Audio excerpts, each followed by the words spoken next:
नमस्कार बच्चों, मेरा नाम है राहुल और आप देख रहे हैं मैं सीबीएसई क्लास। तो आज करने जा रहे हैं बुक क्षितिज, सर्वेश्वर दयाल सक्सेना, मानवीय करुणा की दिव्य चमक। इससे पहले हम कर चुके हैं गद्यखंड यशपाल लखनवी अंदाज। तो प्यारे बच्चों, मोस्ट इंपोर्टेंट क्वेश्चन देखे थे और हमने समरी भी देखी थी। अगर आपने वो वीडियो नहीं देख रखी तो समरी आप सुन तो सकते ही हैं, वीडियो में देखने लायक कुछ नहीं है। अगर आप समरी भी सुनेंगे तभी भी आपको काफी हद तक क्लियर हो जाएगा। तो चलिए आगे बढ़ते हैं और किस प्रकार से आपके मैंने मोस्ट इंपोर्टेंट क्वेश्चन और चैप्टर वाइज है, ये इसकी भी वीडियो मैंने अपलोड कर दी है। अब वो अगर आपने वो नहीं देखी है तो उसे जाके जरूर देखिएगा, ताकि आपको पता तो चले सिलेबस में क्या क्या आ रहा है। तो चलिए नेक्स्ट आगे चलते हैं। तो ये है आपका प्री बोर्ड। प्री बोर्ड में देखेंगे तो खंड क और ख में आएगा। खंड क की बात करें तो जो आपका है क्षितिज, गद्य खंड से आता है आपका क्षितिज का। देखो हमने पहले प्रश्न, तो पहले दो ही प्रश्न लखनवी अंदाज से लिया गया था। अब दूसरे अगर ग और घ के प्रश्नों की बात करें तो उनको पढ़ते हैं, फिर हम इनके तो समरी तो देखेंगे। फादर को याद करना उस एक उदास शांत संगीत को सुनने जैसा है। मानवीय करुणा की दिव्य चमक, पाठ के आधार पर इस पंक्ति का आशय स्पष्ट कीजिए। और मैं आपको पहले भी बता चुका हूं, जो प्री बोर्ड है प्यारे बच्चों, ये हिंदी अ है और इवनिंग शिफ्ट का प्यारे बच्चे का है ये, ठीक है। आगे देखते हैं। घ मानवीय करुणा की दिव्य चमक, पाठ के आधार पर उत्तर लिखिए कि फादर कामिल बुल्के की उपस्थिति देवदार की छाया जैसी क्यों लगती है। तो प्यारे बच्चों, ये मोस्ट इंपोर्टेंट क्वेश्चन है और लखनवी अंदाज वाला तो हम कर ही चुके हैं। तो चलिए पढ़ना स्टार्ट करते हैं और इंपोर्टेंट क्वेश्चन देखते हैं। अगर आपको पाठ की समरी आती है तो वीडियो को तेज दौड़ाकर आप देख सकते हैं, जिससे काफी हद तक आपका जल्दी से रिविजन हो जाएगा, ठीक है। मानवीय करुणा की दिव्य चमक, सर्वेश्वर दयाल सक्सेना, ठीक है। यहां से पढ़ेंगे, पाठ का सारांश जल्दी से ही पढ़ लेंगे, ताकि जिन बच्चों ने नहीं पढ़ रखा उनका काफी हद तक क्लियर हो जाए। यह पाठ एक संस्मरण है जिसे लेखक सर्वेश्वर दयाल सक्सेना ने फादर कामिल बुल्के, मेन आपका किरदार इसमें यही है, के जीवन पर आधार बनाकर लिखा है। फादर बुल्के जन्म यूरोप में बेल्जियम आपने सुना होगा कि रेम्स चैपल शहर में हुआ, जो गिरजाघर, पादरियों, धर्मगुरु और संतों की भूमि कही जाती है। फादर बुल्के स्वयं को भारतीय मानते थे, देख रहे हो, भारतीय मानते थे। उन्हें भारत को ही अपनी कर्म भूमि बनाया। फादर बुल्के एक सन्यासी थे, परंतु पारंपरिक रूप से नहीं, ठीक है।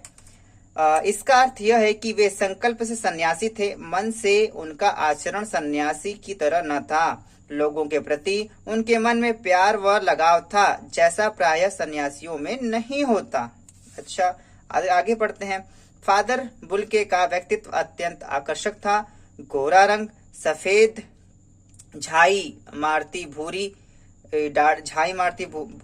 दाढ़ी और नीली आंखें, सफेद लंबा चोगा और फादर बुल्के वात्सल्य प्रेम की मूर्ति थे। वे सभी पर अपनी करुणा और वात्सल्य खुले हृदय से लुटाते थे। और अगले पैराग्राफ की बात करें तो यहाँ से ये वाला पैराग्राफ हो चुका है। फादर बुल्के का व्यक्तित्व एक छायादार वृक्ष के समान था। देखो, जो कि ये भी प्री बोर्ड में इसी प्रकार से पूछा गया था, जो सभी को आश्रय प्रदान करता था। इसलिए लेखक ने फादर के व्यवहार की तुलना देवदार के वृक्ष से की है। जिस प्रकार देवदार का वृक्ष लंबा, चौड़ा व सघन होने के साथ सभी को शीतल छाया प्रदान करता है, उसी प्रकार फादर भी अपने परिचितों के निजी दुख तकलीफों के बारे में पूछते रहते हैं। उनके छोटे बड़े उत्सवों में सम्मिलित होकर उनको आशीर्वाद से भर देते हैं। दुख की घड़ी में उनके शब्द जादू भर देते हैं। उनके व्यक्तित्व में मानवीय करुणा की दिव्य चमक थी। वे करुणा भाव से भरे थे। आगे आते हैं। देखो, ये देखिए काफी इंपोर्टेंट बात है।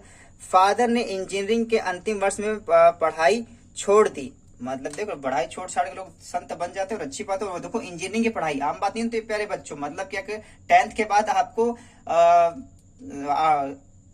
साइंस लेना पड़ता, और वो भी मैथ्स के साथ। तो समझ रहे हो, संन्यास ग्रहण करके भारत आ गए। भारत में पहले जिस संगठन में रहकर 2 साल तक पादरियों के बीच धर्माचार की पढ़ाई की। और अगला जो पैराग्राफ चल रहा है यहाँ पे, परिमल एक साहित्य संस्था थी। इसमें पूरे भारत की साहित्य भाषाएं होती थी, जिसमें कहानी, कविता, उपन्यास तथा नाटक पर खुली बहस होती थी।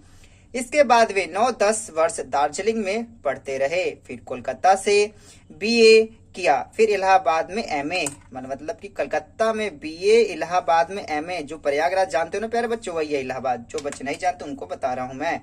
हिंदी के लिए फादर के मन में बहुत उच्च भाव था। वे हिंदी को राष्ट्रीय भाषा के रूप में देखना चाहते थे और उन्होंने हिंदी भाषा के विकास के लिए निम्न कार्य किए। प्रयाग विश्वविद्यालय, देखो यही प्रयाग विश्वविद्यालय, याद रखना प्यारे बच्चों, जो प्रयाग है ना यही आपका इलाहाबाद वाला पास है, दोनों, ठीक है। इलाहाबाद मतलब दोनों आसपास में ही है, ठीक है। विद्यालय के हिंदी विभाग में रहकर 1950 में अपना शोध प्रबंध हिंदी में पूरा किया। जिनका जन्म, ठीक है, थोड़ा सा और थोड़ा ऊपर कर देते हैं। हाँ, जिनका जन्म राम कथा उत्पत्ति और विकास। फादर ने अनेक अंग्रेजी रचनाओं का हिंदी में अनुवाद किया, जैसे ब्लूबर्ड का अनुवाद नील पंछी, ठीक है, नाम से, तथा बाइबल का अनुवाद किया। अच्छा, इन्होंने अनुवाद कर रहे थे, बहुत अच्छी बात है। उन्होंने अंग्रेजी भाषा शब्दकोश तैयार किया जो विश्व भर में प्रसिद्ध हुआ। वे भारतीय संस्कृति को पूरी तरह अपना चुके थे। इसी के अनुरूप वसुधैव कुटुंबकम, बहुत अच्छा नारा है प्यारे बच्चों। हमारा जो इंडिया है वसुधैव कुटुंबकम मतलब पूरा विश्व एक परिवार के समान है कि भावना के ओतप्रोत थे। ऊपर लिखित इन्हीं विशेषताओं के आधार पर उन्हें भारतीय संस्कृति का एक अभिन्न अंग कहा जाता है। अभी खत्म नहीं हुआ, पॉइंट और है। फादर की मृत्यु जहरबाद अर्थात गैंग्रीन रोग से हुई। अरे वाह, रोग का नाम देख रहे हो, जहरबाद, मैंने सुना नहीं था प्यारे बच्चों, क्या आप लोगों ने सुन रखा है ऐसा रोग? लेखक को इस बात का बहुत दुख था क्योंकि फादर का जीवन तो मिठास से भरा था। वे तो दूसरों को अमृत बांटते रहते थे। लेखक के प्रति फादर का व्यवहार अत्यंत आत्मीय था। वे उनसे हमेशा गले लगकर मिलते थे। फादर पास्कल ने फादर बुल्के का अंतिम संस्कार मसीही विधि से किया, मतलब पादरी जो धर्म में नहीं होता, और उन्हें जीवन और कर्म पर श्रद्धांजलि अर्पित करते हुए कहा, फादर बुल्के धरती में जा रहे हैं, इस धरती से ऐसे रत्न और पैदा हो, मतलब धरती में जा रहे हैं, मतलब एक तरह से उनकी जा रहे हैं तो ऐसे और रत्न पैदा हो, ये कहने की बात चल रही है, ठीक है। आगे चलते हैं। फादर बुल्के की मृत्यु पर रोने वालों की कोई कमी नहीं थी। उन्होंने इतना अच्छा काम किया था।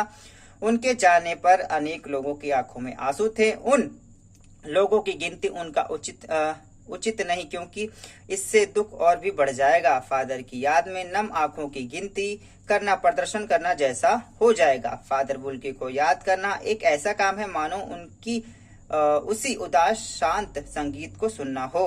उनकी स्मृति दुख और शांति का उद्गम संगम जैसी है। तो प्यारे बच्चों, यहाँ पे आपका सर्वेश्वर दयाल सक्सेना का खत्म हो जाता है, आपका जो समरी है। तो इनमें मोस्ट इंपोर्टेंट क्वेश्चन देख लेते प्यारे बच्चों। यहाँ पे 7, 8, 10, 11 मोस्ट इंपोर्टेंट प्रश्न है, प्रश्न उत्तर हैं, देख लेते हैं, इनको भी अच्छे से पढ़ लेते हैं। प्रश्न नंबर 1 की बारी आती है, ठीक है। प्रश्न नंबर 1, फादर बुल्के की उपस्थिति देवदार की छाया जैसे क्यों लगती थी? देखो प्यारे बच्चों, मैं वही स्टार्टिंग में दिखाया था, जो प्री बोर्ड का पेपर इवनिंग वाला है, देखो यही है। मानवीय करुणा के दिव्य चमक पाठ के आधार पर उत्तर में लिखिए कि फादर कामिल बुल्के की उपस्थिति देवदार की छाया जैसे क्यों लगती थी। तो ठीक है, तो सारे क्वेश्चन इंपोर्टेंट डिट्टो ये आया है, तो इसके 11 प्रश्नों को एक बार रिवीजन जरूर कर ले। जिस प्रकार देवदार का वृक्ष आकार में लंबा चौड़ा व सघन होता है तथा सभी को शीतल छाया प्रदान करता है, उसी प्रकार फादर बुल्के अपने संपर्क में आने वाले सभी व्यक्तियों को आश्रय देते थे। उनके ऊपर अपना वरदहस्त मतलब कि आशीर्वाद वाला हस्त रखते थे। उनका अपना व्यक्तित्व भी देवदार के वृक्ष के समान लंबा चौड़ा था। वे सभी के साथ घनिष्ठ संबंध रखते थे। फादर की उपस्थिति ही देवदार की छाया के समान सघन और शीतल थी। वे मानवीय करुणा से ओतप्रोत व्यक्ति थे। वे परिवार के सभी सदस्यों को अपना छत्र छाया प्रदान करते थे। उनके छोटे बड़े उत्सवों में सम्मिलित होकर उन्हें आशीष देते थे। यही कारण था कि हर मौके पर फादर बुल्के की उपस्थिति देवदार की छाया के समान लगती थी। प्रश्न नंबर प्यारे बच्चों 2 पे आते हैं। प्रश्न नंबर 2 पे क्या लिखा गया है? प्रश्न नंबर 2 में है, फादर बुल्के भारतीय संस्कृति के एक अभिन्न अंग है, किस आधार पर कहा गया है? फादर बुल्के, ठीक है।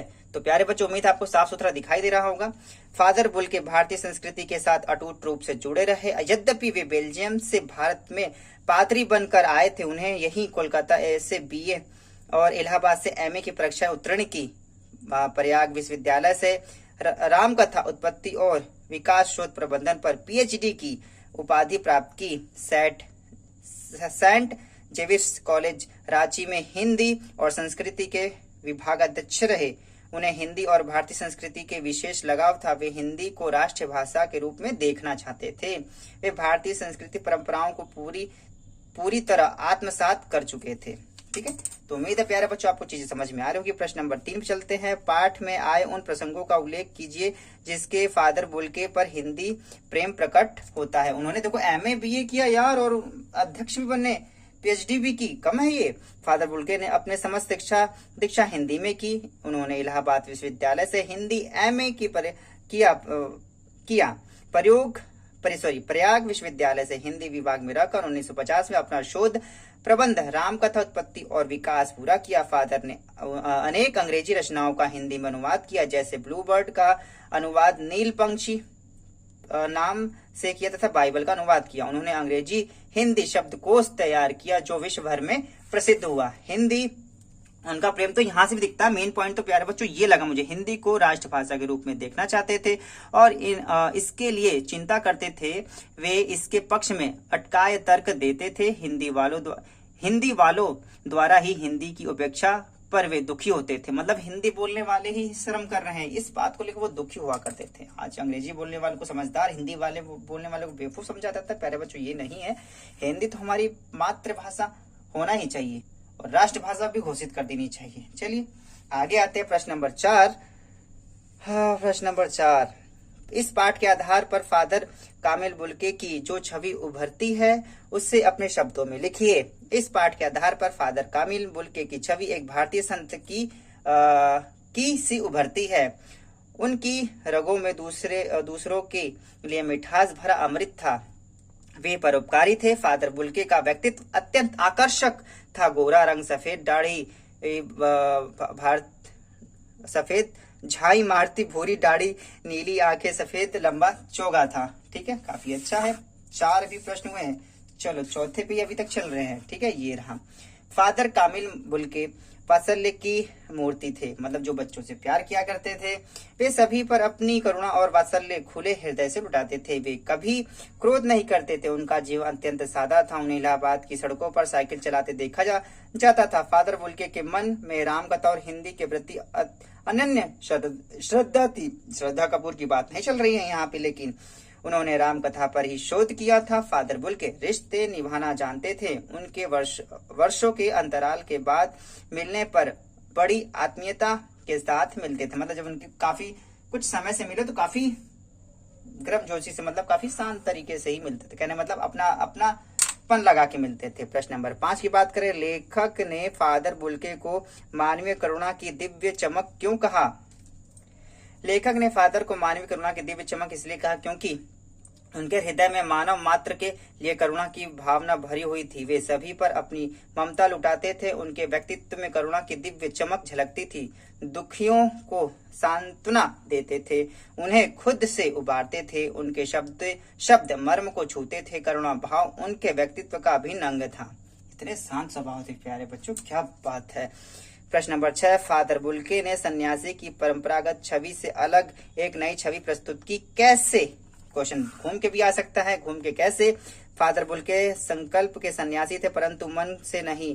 यह किस प्रकार कहा जा सकता है? ये मुझे इंपॉर्टेंट लग रहा है प्यारे बच्चों। इस प्रकार से आ सकता है। फादर बुल्के ने सन्यासी परंपरागत छवि से अलग एक नई छवि प्रस्तुत की है। वे परंपरागत ईसाई पादरी से सर्वथा अलग थे। उनका जीवन नीरस नहीं था। फादर बुल्के संकल्प के सन्यासी थे परंतु मन से नहीं, क्योंकि फादर बुल्के व्यवहार और कर्म से सन्यासी होते हुए भी अपने परिचितों के साथ गहरा लगाव रखते थे। वे सभी के परिवारों में आते जाते थे, उत्सव समारोह में भाग लेते थे और पुरोहितों के समान आशीष देते थे। वे लोगों के दुख की घड़ी में उन्हें सांत्वना देते थे, सहानुभूति प्रकट करते थे। वे देवदार के वृक्ष के समान खड़े रहते थे। उन्होंने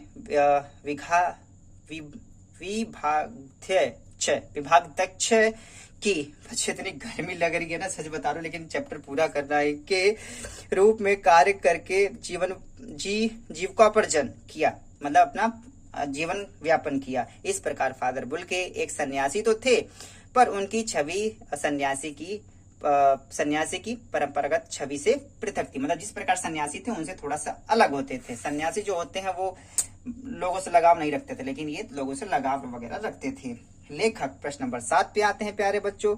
लेखक ने ऐसा क्यों कहा कि फादर बुल्के की मृत्यु पर नम आंखों को गिनना स्याही फैलाना जैसा होगा? फादर बुल्के की मृत्यु पर आंसू बहाने की संख्या इतनी अधिक थी कि उन्हें गिनना संभव नहीं था। उनके बारे में लिखना स्याही को व्यर्थ फैलाना है।